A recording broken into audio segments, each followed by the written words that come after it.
اگر بھنا ہوا گوشت کھا رہے ہوں اور پھر بھی لاڑی رہے ہوں کہ مسالہ میری مرضی کا نہیں، سٹائل میری مرضی کا نہیں، ٹیسٹ میری مرضی کا نہیں، یہ والا گوشت میں نے نہیں کھانا، یہ اس طرح کر کے بھنا ہوتا تو پھر میں نے کھانا تھا، وہ زیادہ خوفناک صورتحال ہو جاتی ہے۔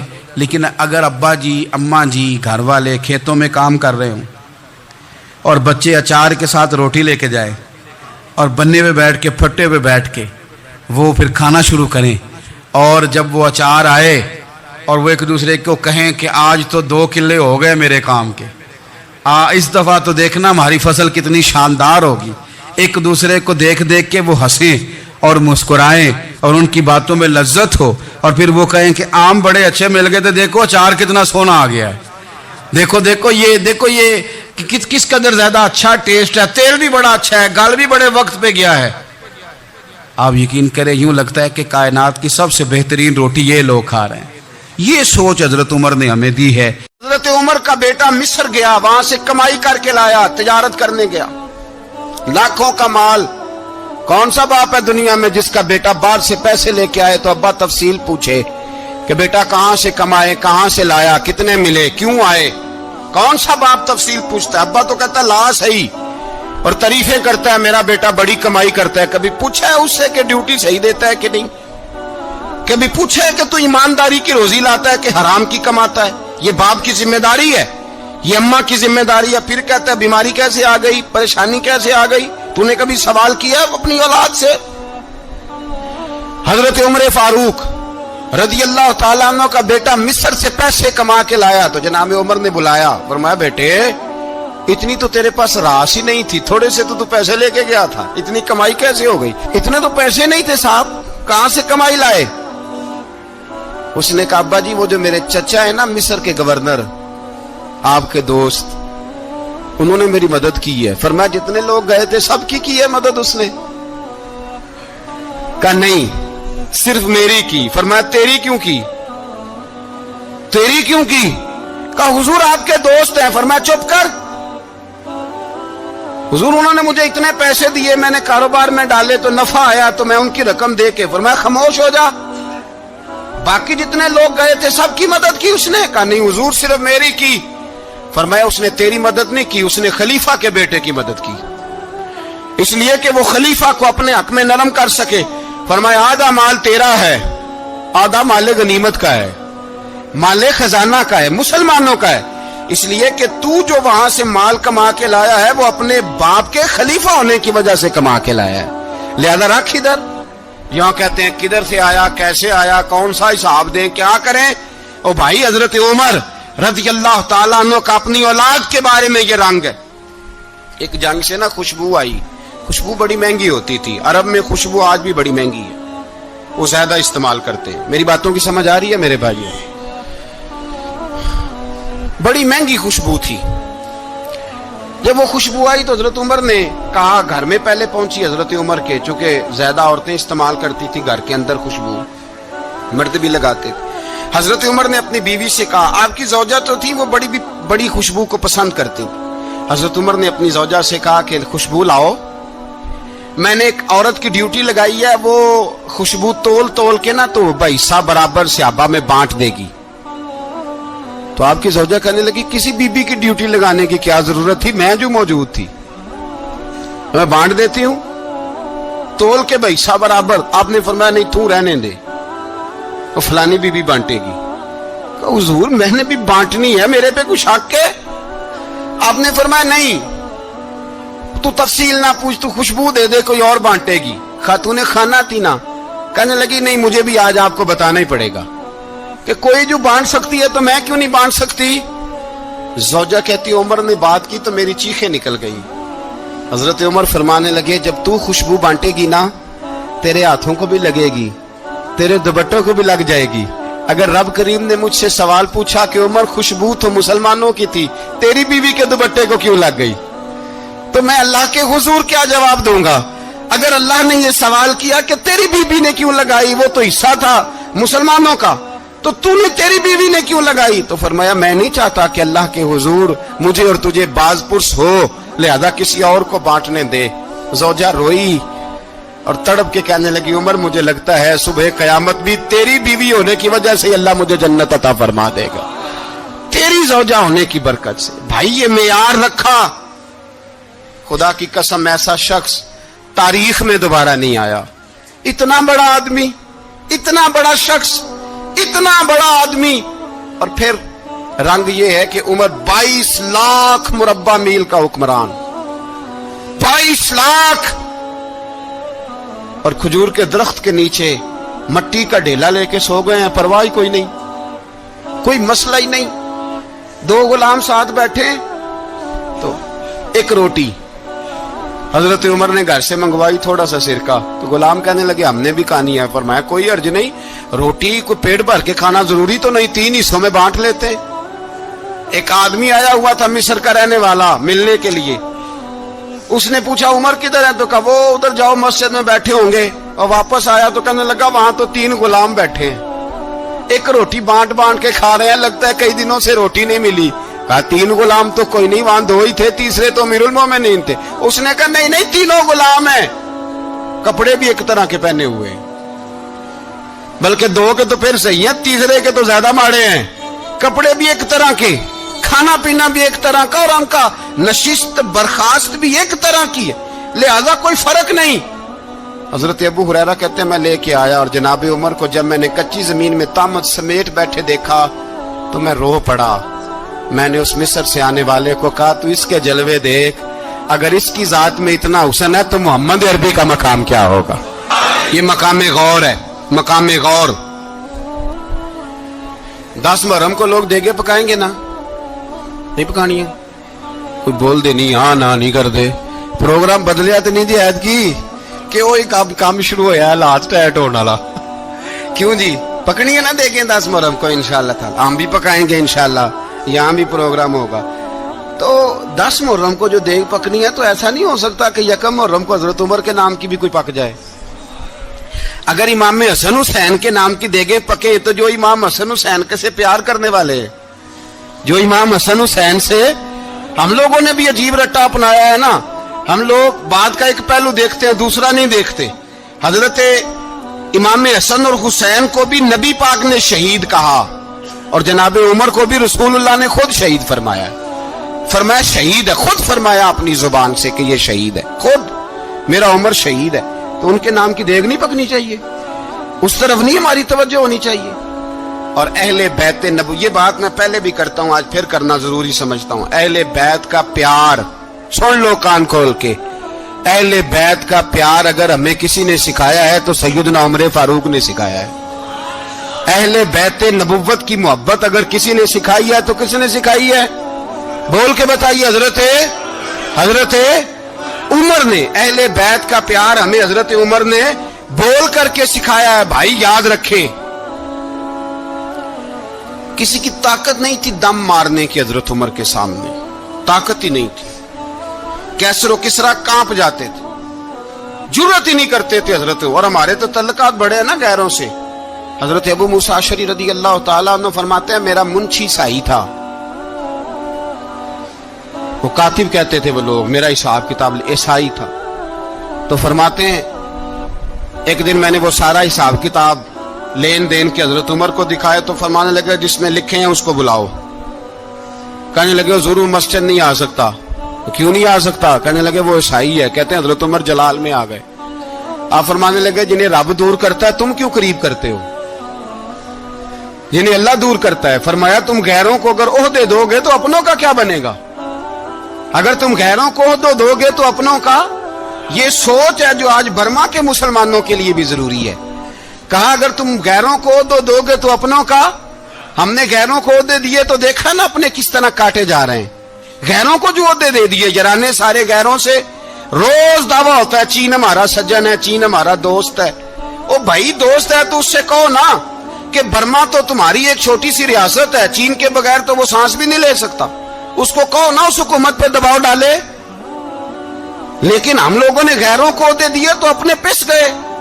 حضرت عمر کہتے تھے ذمہ کا ہم ادب کریں گے، ذمہ کافر کا ہم، ایسا کافر جو مسلمان ریاست کو قبول کرے، بدامنی نہ پھیلائے۔ ایک آدمی کو آپ نے دیکھا